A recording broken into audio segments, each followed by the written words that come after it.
It's Steam Next Fest time yet again, and the whole crew has come together to show you 10 great games that we think you should check out before this event is over. And if it is already over, you could still wishlist them, because I think they're going to be great games that you should totally keep an eye out for. And to get us started, Danny's going to show us a real neat skateboarding game about trying to eat the moon.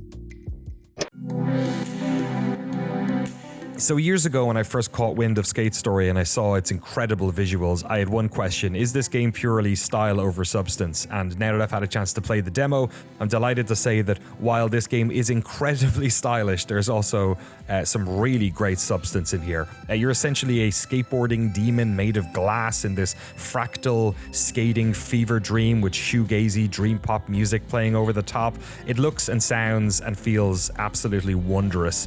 The actual skateboarding itself, though, is a lot different to, a Tony Hawk or a skate game. You're not just, roaming the world trying to get as many points as you can and pick up items. There's a storyline to this. It's linear. It has quests in it. It has a gift shop where you can buy items, presumably also upgrade your skateboard at some stage. There are tricks in here, but the weight of the skating is very different. It has an interesting little trick window as well for you to land things properly. And yeah, you're basically skating around this world doing quests, including fighting the moon with pop shove-its and, fighting massive heads by doing combos and slamming them down really hard. It's very unique, very interesting, very stylish, and I can't wait to play more. It's rare that I encounter a platformer with a strong sense of narrative, and rarer still that I encounter a good horror platformer, but Love Eternal somehow manages in its short demo to accomplish both of these things at the same time. It's also one of those rare games that combines two elements that I had never even considered working together. In this case, surreal domestic horror and weird giant megalithic caves with platforming puzzles. At its core, Love Eternal is a gravity-swapping precision platformer. One where you run and jump, and once per jump you get to flip the gravity in the room, weaving your momentum-driven way through hazards and traps. And though this demo is incredibly short, I was impressed even in my 10 minutes with the game at how much mileage and complexity they got out of this seemingly simple mechanic. So if you're looking to fill the Celeste-shaped hole in your heart with a game that has Cronenberg spider dads in it, then Love Eternal may be just what you're looking for. Tears of Metal takes the Musou genre, one about fighting large-scale battles with tons of small pawns, some captains, and bosses, and puts it in a different kind of setting. Instead of feudal Japan, this time it's basically Braveheart. You're playing as a bunch of Scottish warriors taking your land back from the invading English. It's a really fun setup for great, gruesome, and also cartoony comic book style action.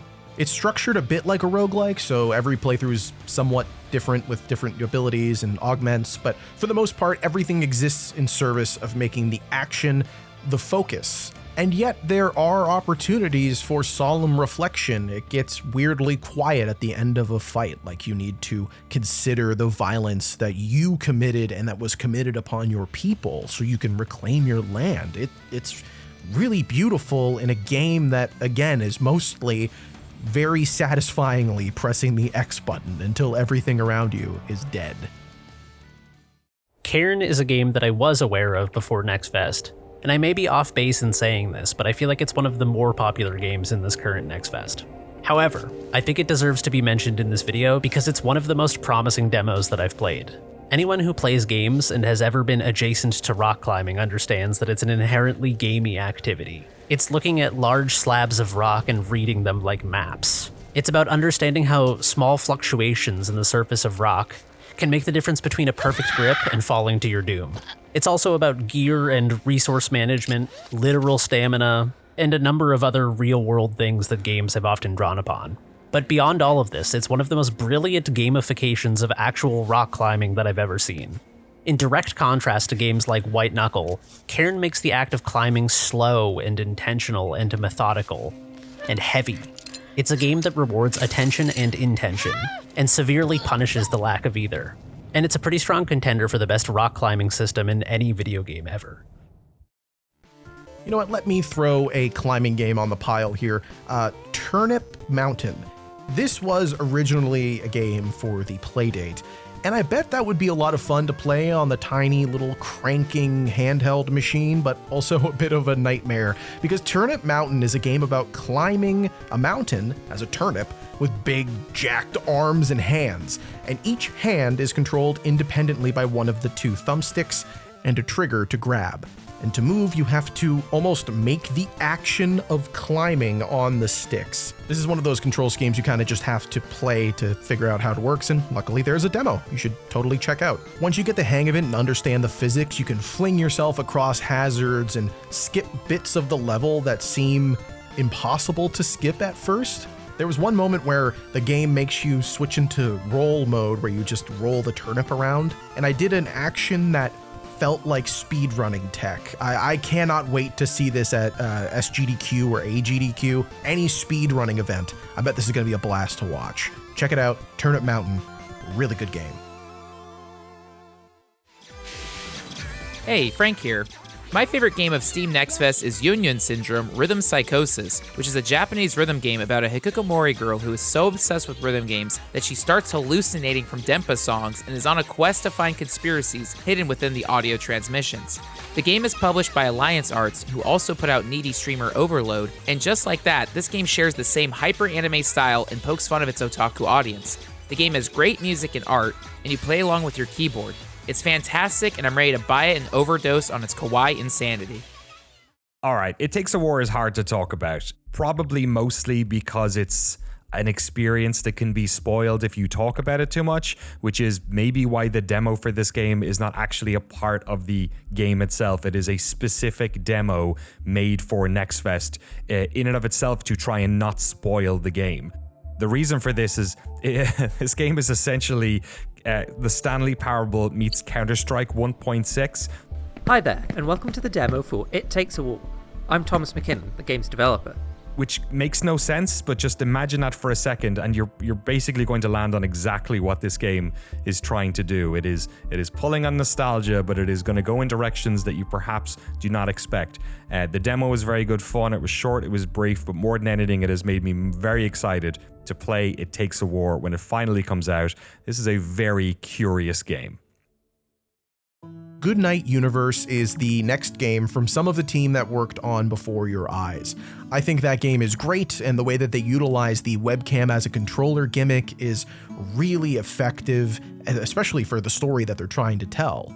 Goodnight Universe is trying to stretch that technology even further, doing new kinds of face tracking to tell a story from a perspective where everything you can do to interface with the world is just through your face. I think they're doing something with the storytelling here that couldn't work as well as it is without this technology. You can play this game with just a mouse and keyboard, but I think you'd be doing it and yourself a disservice. Check out this demo. It is maybe 15 minutes, and it is some of the most affecting 15 minutes I've played in quite a while. I think this one's going to be really special.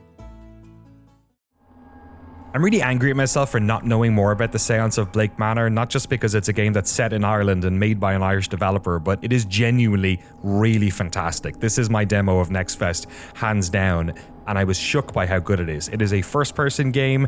It is a puzzle game, I guess. You are a detective going to this big manor trying to solve a mystery, but the mechanics in this game, the gameplay, the stuff it does is so unique and fresh. It reminded me of playing Return of the Obra Dinn for the first time, but it's so much more mechanically layered. Time passes whenever you look at objects, which is an interesting mechanic in and of itself. There are fail states, meaning if you don't solve the mystery or solve enough of a mystery at a certain time, the game essentially lets you know that you did a bad job and everybody died. It's got great mechanics for finding evidence, for interviewing people, for coming to conclusions. The production value is amazing. It looks really fantastic. It has very sharp tutorialization. This game has been designed within an inch of its life to make sure that you know and understand the mechanics that are at play here. And as an Irish person, I really love how it's treating Irish history, talking about, Halloween turnips, which were the original jack-o'-lanterns before Halloween got exported to America. There's St. Bridget crosses in here. It takes place in Connemara. There's even Irish in here. Finally, 15 plus years of learning the Irish language helped me solve a piece of a puzzle. I can't talk about this game highly enough. The Séance of Blake Manor is really fantastic. If you like puzzle games, if you like games where you're a detective, please check this out. And finally, BIRDCAGE. BIRDCAGE is fucking fantastic. And I feel weird saying that because I am bad at BIRDCAGE. It's one of those incredibly difficult top-down flying bullet hell shoot 'em up games like Toho. Is this Toho related? I don't know. This is not my area of expertise, but holy shit, this game is so fun. I found the 2 levels in the demo to be ridiculously punishing, but I was having a blast trying them over and over and over and trying to get good at this. And this may be my naive perspective on the genre talking, but it feels like to me BIRDCAGE really elevates what I thought these games were about, which is just dodging bullets and shooting. But not only does BIRDCAGE have multiple types of shot, some of which have different implications on things like movement and agility, but also your ship has like a sword, and the sword swings around, and you can direct the sword manually with the analog stick, but also you can release the sword, and the sword shoots off like a missile. And the art style is so authentically like PlayStation 1 era, like Xenogears-ish, and like Metal Gear-ish, and it's so beautiful and it elevates the whole experience so much. It feels like I'm playing this grand narrative JRPG, but instead I'm just flying a ship and there are 6 billion bullets on the screen, and I'm laughing and I'm confused and I'm having the time of my life. Hey, thanks so much for watching. I hope you enjoyed and found something cool that you didn't already know about, and if you played something that we didn't cover that you think was great from this Next Fest, let us know in the comments. Maybe you'll help someone else find something great to wishlist or play on their own. Until the next one, see ya.